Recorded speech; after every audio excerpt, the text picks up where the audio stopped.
Bien-aimés frères et sœurs, bonjour à tous et à toutes.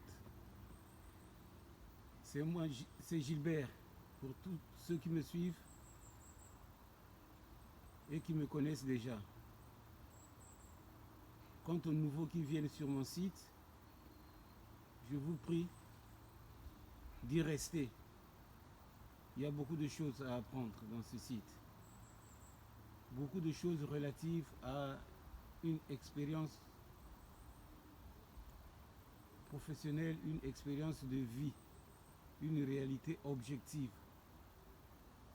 Dans mon site, vous rencontrerez des événements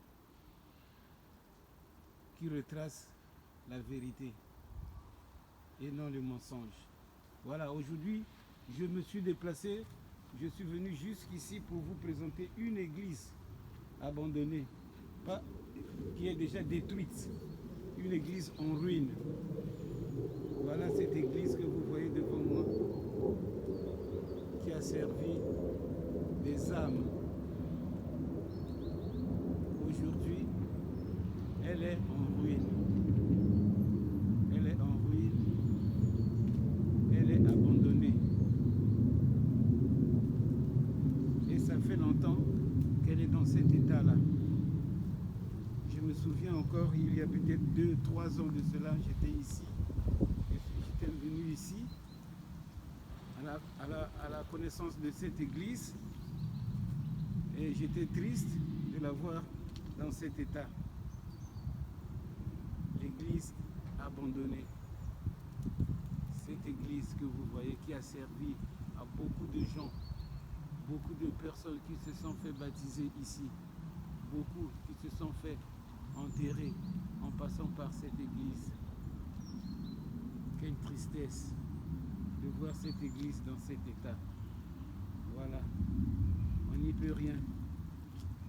Chaque chose a une durée de vie, on pourra dire cela. Mais on aurait pu peut-être restaurer aussi cette église si peut-être on l'avait donnée à une personne privée, comme les églises appartiennent à Rome. Donc je ne sais pas beaucoup de choses par rapport à cette église. Pourquoi elle est abandonnée jusqu'à présent? Pourquoi on ne l'a pas entretenue? Pourquoi on l'a laissée se détruire, se transformer en ruine? Quelle tristesse. Ici, je me trouve dans la région de Namur.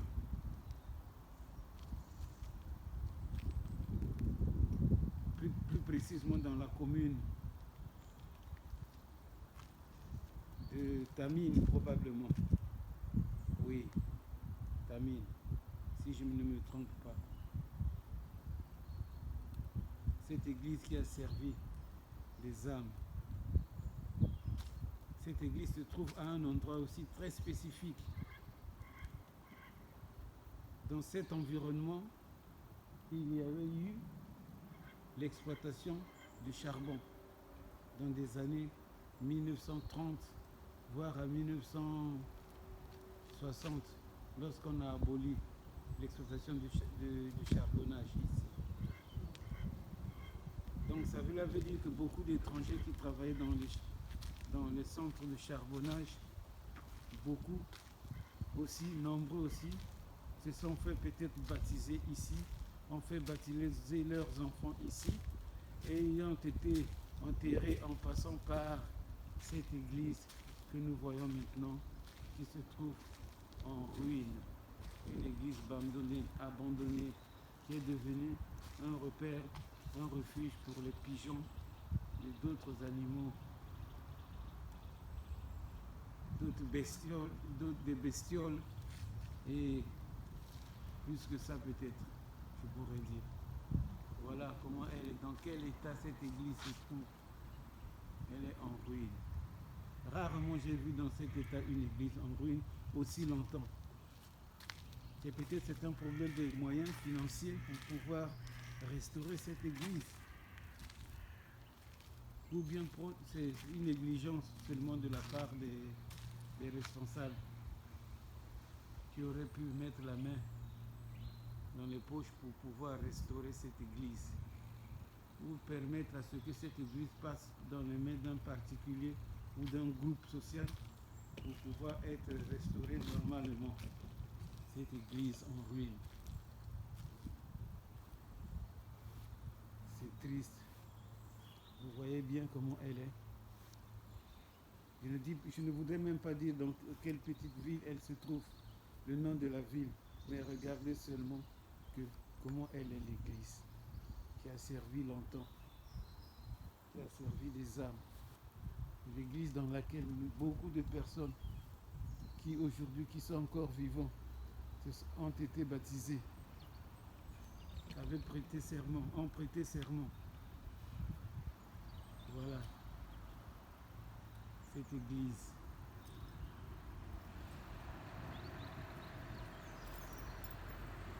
Quand je la vois, je suis toujours triste. Je suis triste de la voir dans cet état, cette église abandonnée, qui est devenue un refuge pour les bestioles, des oiseaux et des pigeons qui ont trouvé refuge ici. Et cette église se trouve dans un endroit très spécifique, comme je venais de le dire, dans un endroit centré. C'est un endroit où, à l'époque, on exploitait du charbon. Cette église abandonnée. J'ai l'impression que on est en train de restaurer cette église petit à petit, parce que je vois une nouvelle cheminée qui a été refaite, peut-être. Je ne saurais pas beaucoup dire. Une cheminée en briques qui vient d'être refait. Un petit morceau insignifiant, vraiment, pour une grande église. Et si je vois bien, quelque part par ici, on a rajouté peut-être, des briques. Ce qui signifie que une petite restauration est en train de se faire. Ou bien peut-être que on a pensé isoler, réparer certains endroits pour le moment, avant qu'on ne prenne la décision de pouvoir soit restaurer, soit la détruire complètement, à sa place reconstruire une autre église peut-être. Qui le sait? À côté de l'église, on a placé des conteneurs pour le ramassage de bouteilles vides. Voilà. Des petits conteneurs où on jette des vidanges pour les recycler. Et voilà. On parle de défis propres, de verres incolores, recyclés. Tout est écrit. Verres en couleur sont mis dans le petit conteneur vert et les bouteilles blanches claires dans l'autre petit conteneur blanc. Voilà comment il est l'église. Vraiment, c'est triste de voir cette église dans cet état. À côté de l'église, il y a un bois. Voilà le bois. Le bois, il est grand. On s'est déjà promené avec ma femme là. Donc, on peut même se perdre là-dedans. Il y a des saisons où on interdit même d'y rentrer parce qu'on fait la chasse aux sangliers là-dedans. Voilà comment elle est, l'environnement de cette église. L'alentour, il y a des maisons, des logements sociaux aussi, où les gens habitent. Voilà comment elle est. cette église où les gens vivent normalement. Dans de belles maisons aussi. Voilà. Les gens se préparent à fêter la fête d'Halloween. Je vais continuer de vous montrer l'autre face de l'église. Voilà comme elle est. Voilà l'état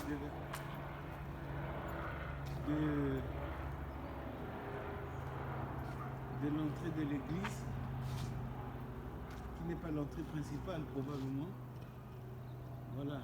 Peut-être c'est une église de style gréco-romaine, parce que je vois des portes sur le côté. Il y a une porte ici sur le côté. Et il y a une autre porte principale, je crois, de l'autre côté. Voilà l'église comment elle est. Voilà. J'ai l'impression qu'on a commencé à s'y mettre, à mettre la main sur la pâte pour restaurer cette église. Je vois une barrière qui permettra dans le temps à pouvoir commencer à faire des réparations, probablement. Voilà, c'était une très très belle église, hein, à mon avis, quoi. À voir de la façon dont elle est construite, le style, sa représentation. Quelle belle église. Cette église, je vais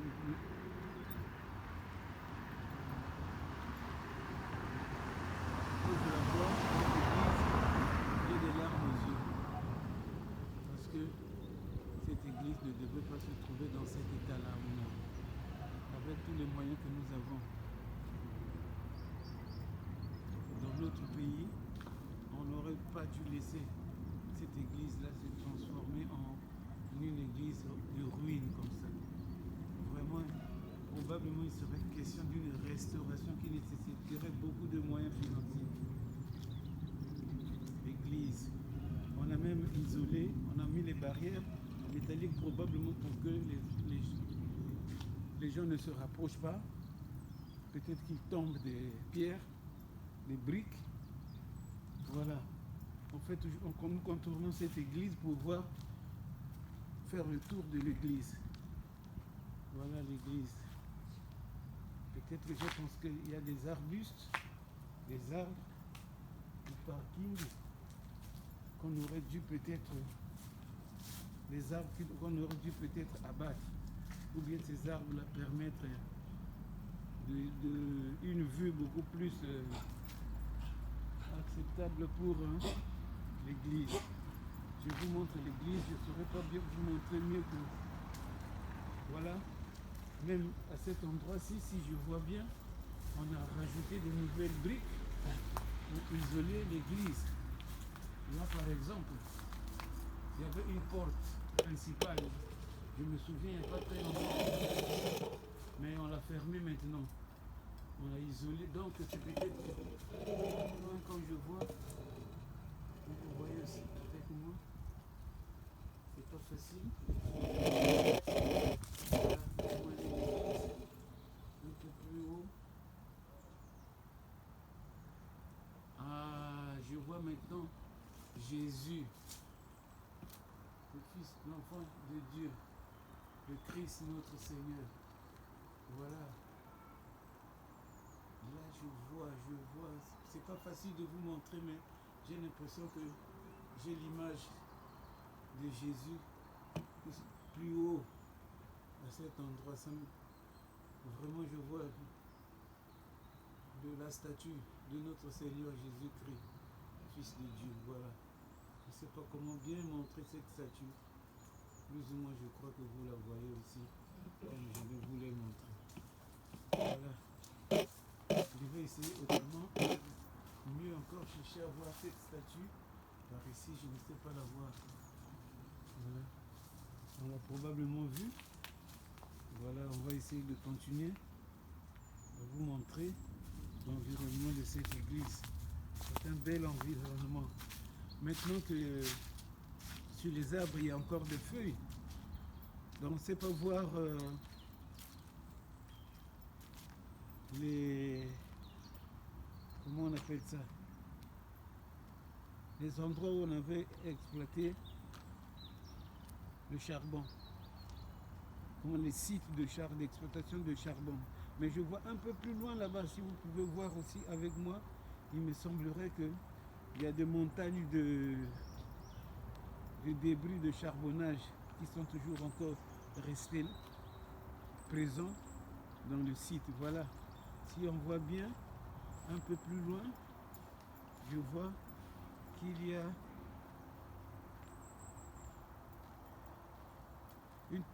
une montagne de terre noire dans le bois qui symbolise les débris de charbonnage qu'on avait rejetés dans la nature. Voilà, un peu plus loin. Souvent les cyclistes viennent graver ces petites montagnes de charbon là, de détriture. Voilà. Ça c'est un chemin qui mène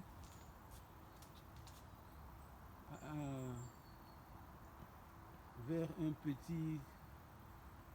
un endroit où il y a aussi des gens qui habitent. Donc, voilà comment est la nature actuellement. On va essayer de revoir la nature de l'autre côté, plus loin. Peut-être on saura voir. Voilà. Voilà comment est cette nature par ici. Elle est très très belle en ce temps en ce mois d'octobre. Voilà le panneau qui signale que nous sommes bien dans une ville, une petite ville, qui symbolise l'église. L'église dont je n'ai pas encore dit où elle se trouve. Probablement vous comprendrez que ça ne sert pas à faire de commentaires pour cette église.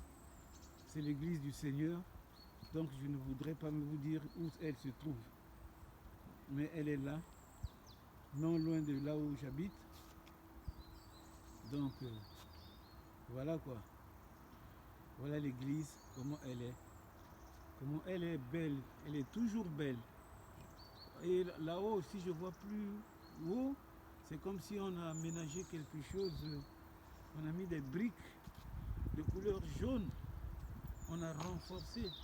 C'est comme si petit à petit, on est en train de faire, on veut faire quelque chose. Parce qu'il y avait beaucoup plus de oiseaux ici, de pigeons qui logeaient là.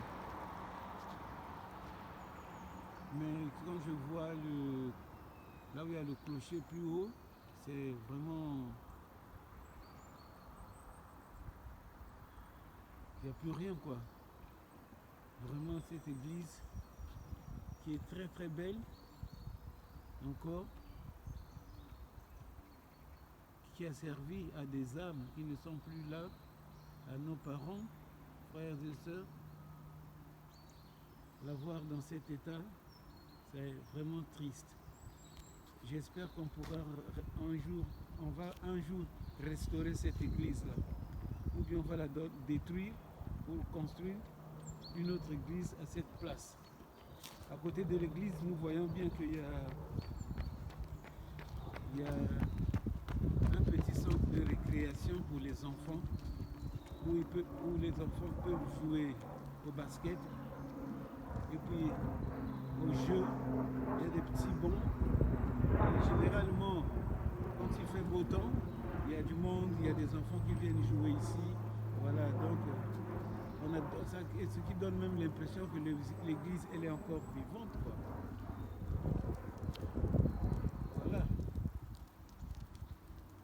J'ai essayé de vous montrer cette église telle qu'elle est, mais je vais essayer encore de voir si je peux vous montrer les fusées du Seigneur Jésus-Christ. Moi, à partir d'ici, je vois le Seigneur Jésus-Christ. Voilà. Je ne sais pas si je saurais vous le montrer, mais je le vois ici, à partir d'ici, il apparaît. Il apparaît. Ça me donne même l'impression que la messe est toujours dite dans cette église. Elle a même été plus ou moins réparée. C'est comme si on est en train de réparer petit à petit cette église-là, où une personne, généralement ces églises-là appartenaient à des familles d'agriculteurs dans les lieux. Peut-être ces familles ne sont plus en vie, et puis l'église elle doit dater de très longtemps. Je n'ai pas regardé les informations relatives à cette église sur internet pour éviter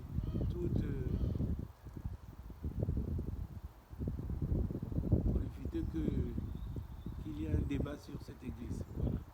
L'église du Seigneur, elle reste là, elle est là, le Seigneur lui-même il est là aussi. On va chanter pour le Seigneur un chant nouveau pour l'amour de l'église et l'amour de l'évangile aussi. Nous chantons.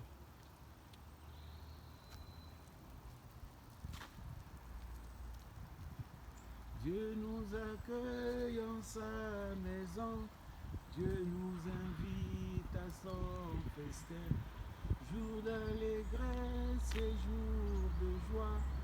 Alléluia. Oh quelle joie, approchons-nous de sa maison, dans la cité de Dieu nous accueille en sa maison, Dieu nous invite à son festin, jour d'allégresse et jour de joie. Alléluia. Ô Jérusalem, réjouis-toi, car le Seigneur est avec toi. Pour ton bonheur, pour son bonheur, il t'a choisi. Dieu nous accueille en sa maison, Dieu nous invite à son festin, jour d'allégresse et jour de joie. Alléluia. En tout cas, merci Seigneur de m'avoir conduit ici, à cette église où tes enfants se sont baptisés ici et qui se sont rendus au ciel en passant par cette église-là. Nous te rendons grâce Seigneur d'avoir fait de telle sorte que jusqu'à présent cette église est visible. Elle est visible peut-être parce que tu es là, nous en sommes certains. Sinon elle aurait peut-être disparu déjà. Nous espérons que par la puissance de ton Esprit Saint, cette église serait remise en ordre, reconstituée. On viendra prier, on viendra célébrer la messe ici, la messe que nous aimons bien, la messe de notre Seigneur Jésus-Christ, lui qui vit et règne d'éternité en éternité, pour le bonheur du ciel, ainsi soit-il. Amen.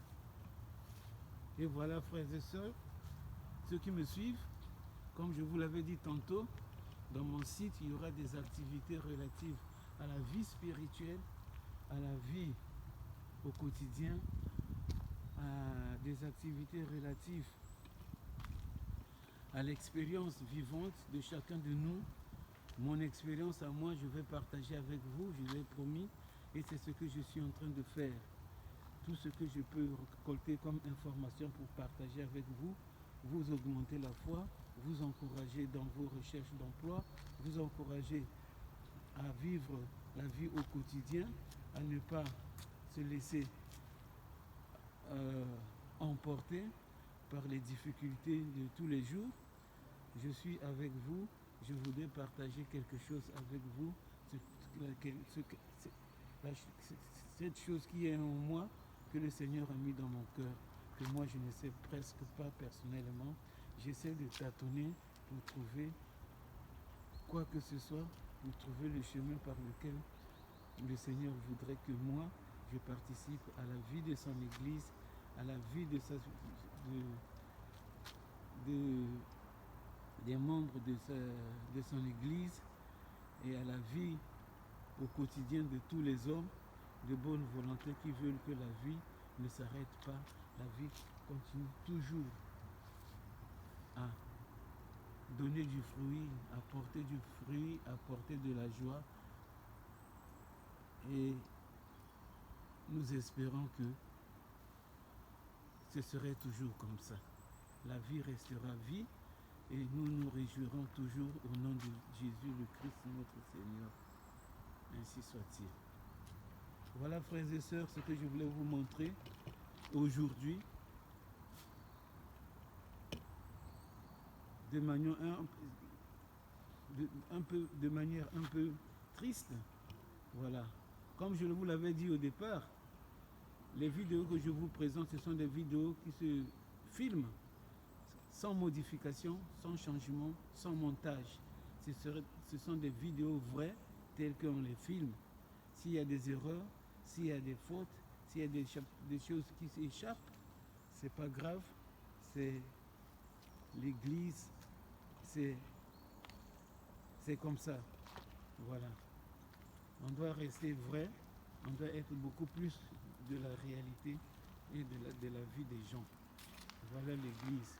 On va s'arrêter là, tout en espérant que l'Église sera reconstruite, que le Seigneur est toujours là et la messe se dit là avec des anges dedans, que nous ne voyons peut-être pas, mais le Saint-Esprit est toujours là, l'Église elle est là et nous sommes sûrs que la vie est éternelle.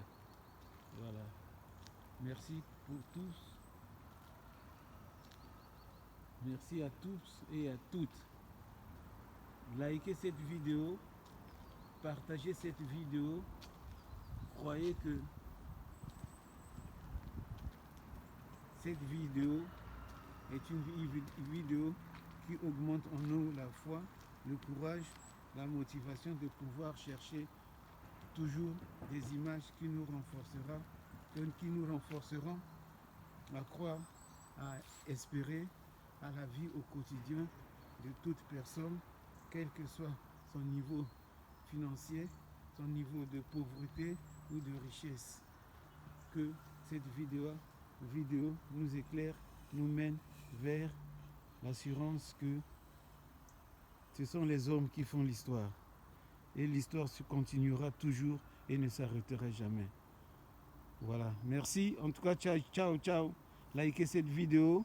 N'hésitez pas, regardez, partagez avec vos amis. À bientôt, à suivre.